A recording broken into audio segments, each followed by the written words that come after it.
Cool. Hi, I'm Mary Beth McAndrews from Dread Central. How are the two of you? Hi, wonderful. How are Good. you? Good. Hey, Congratulations on Control Freak. Shal, congrats on making your thank you. short into a feature. How has it Thank how's it you. feeling to have this happen? Feeling feeling good. Yeah, excited for people to see, a little nervous. I hope people like it. Hell We'll yeah. see.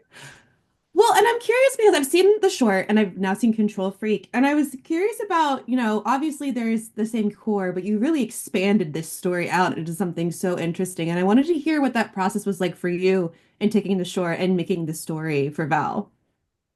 Yeah, sure. So when I made the short, to be honest, I had like ideas of where it could go. Um, but I was really caught up in sort of the sciency aspects of it. And there was, there was a whole script where she was this video game programmer. It was a very different movie, Whoa. but there wasn't really like an in the same way. There wasn't a way to access it. It was kind of pedantic and not really relatable enough, and didn't really go. It didn't really move in a way that like there was a lot of interesting ideas, but it just like it didn't jump off the page. You know what I mean? In a way that you need to have Yeah. these movies do. And it started working a lot better once I followed like the oldest thing they tell you on like day one of film school or whatever, like write what you know, but it is applicable. And a lot of this, like my grandfather was a Buddhist monk and a soldier, and a lot of the Oh themes, shit. a lot of the stuff that's in the movie is as insane as it is coming from a more real place for me in terms of my family and people that I've dealt with. So once that was incorporated into it, it started to make a lot more sense. And I was like, I even was, I was like on a bunch of these like wellness journeys back in the day. I did like Landmark Forum and this other shit. So I have like a complicated relationship with that Tony Robbins esque energy where I think it's Whoa. a total hoax and I buy into it. So I thought that was just, you know what I mean? Like it was Yeah. a good way into that where where I wouldn't have to be like completely like this is complete bullshit. 'Cause I actually think there is a lot you can take out of that, but obviously this takes a little bit more. I don't know if it's satirical, a little bit more uh, judging it a little bit. But I Yeah. think it helped just to have these different elements already in me, and I could write it from a more truthful and interesting place. So that's when it started to come together. Once I figured out those aspects of it, then I could like really see Val. And once you get more of a sense of who she is, then you can have her start doing like more and more outlandish shit, and you can get it. Just you can just like have things just go so terrible. Yeah. Um, Wow. you Did know, not expect half the shit in this movie to happen to her. Like, oh my God. In a good way. I yeah. love that though. Because again, horror, I've seen a lot of it. So to get me to shock me is very fun. So it was awesome.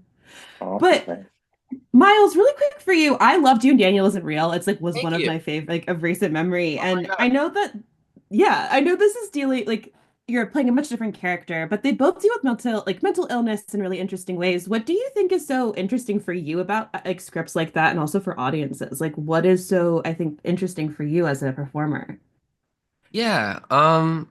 Well, I guess, first off, I'll just say that I really appreciated being on the other side of it in this one. But I think it's really, important for an actor like Kelly in this film, or I mean in Daniel, to have that support system and that person to work off of, and though the journey might be one of kind of being alone in your head and your madness, to in real life have good support around you is so important. So it was really nice to have the perspective of having gone through that to then be a support system for Kelly as she went through that. So that was very nice. But I think we all know people or have ourselves um, engaged with a mental health issue, which turns reality to something else, and makes us question what reality is, and reality in the sense of literally our understanding of the world around us, but also of our identity and our understanding of ourselves. And um, it's just I think a evergreen topic of conversation. Yeah. And I think that one of the things that's most interesting about it is how impossible it is to see from the outside, but how um, interdependent everything is, and how the people who are maybe oblivious to the internal experience of somebody can either offer a lifeline or fail to understand in a fatal way what that person is going through. So I think it can teach us something about not only what it is to experience these episodes, but also how we can maybe be of help to each other and be more understanding. An aunt has just come to visit me on my desk. And We've this is conjured really, yeah, a. this is really some, is this my reality? Is this real? I don't know. I don't You'll have to know. watch Control Freak on Hulu to find out. Wow, nothing more perfect could have just happened, unless that's amazing. That's amazing. That actually does lead to a question though, because why ants, Shal? Like I love the use of ants. I feel like we think of them so innocuously as just like a bug that you don't think about a bug in terms of a horror movie like an ant to me. But I love how you chose ants as your inspiration and as your horror vessel a little bit. Well, I did love ants when I was a kid. I had like a little, I made the little like clay one I'm remembering now. I was kind of obsessed with them. They're so strong. They Oh, can carry so much shit. right? Like they can carry It's so so many times their body cool. weight. The way that they can communicate, it's fascinating. It started with just a sensation. I get this sometimes. I think something's crawling on me. I think a lot of us get it. And I've had ants crawling on me before and like weird bugs crawling on me, and it freaked me out when I was a kid. And yeah, I just thought that was like a perfect sort of just that visceral sense of having an itch, like that's the scene where it's crawling on her. I just thought it just gives you the heebie-jeebies in the perfect way for the film. And also, like, spoiler alert, when you realize where the entity is coming from, like those swampy areas are covered in all kinds of critters. It makes sense that it would kind of come out of that space. So there was enough of a logical explanation behind it.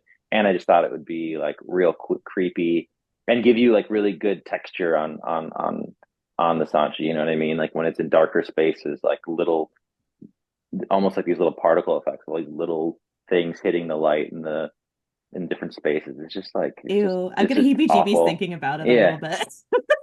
Just heebie-jeebies. like a Yeah, little itchy. I do feel itchy. yeah. Well, and I think something about this movie that I really appreciated was like I have OCD, and so a lot of this film reminded me of my own like actions around that. And just now I'm scratching the back of my head just like thinking I about do it it so much subconsciously. now.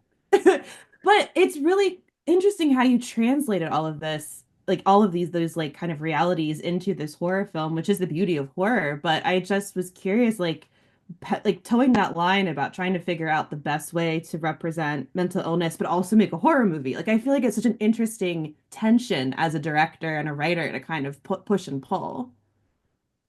Totally. Yeah, it's hard to, you don't want to go too far in any direction.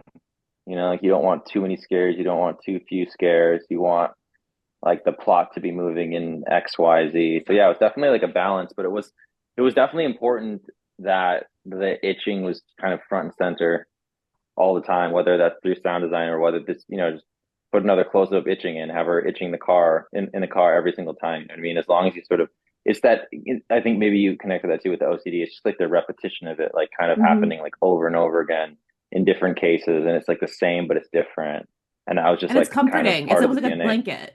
And it feels like a Yeah, comfort blanket at the same time, but you know it's not. But yeah, it's interesting. I love how you and Kelly with her physicality like really embody that. I think it's so a way something you don't see in the genre a lot, and it's I appreciate that. thanks. Glad you Hell dug it. yeah.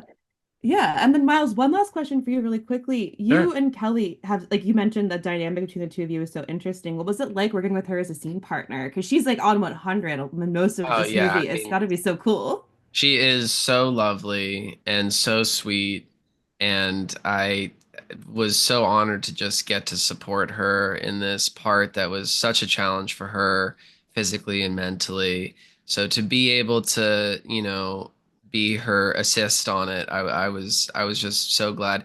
And she, we had a great time on set, and would share a car a lot, and we went to the aquarium together. We had a great time working Oh, together, and she's bonding. she's so lovely, and it was just, yeah, it was my pleasure to get to be her Samwise Gamgee on her Oh, on her little journey.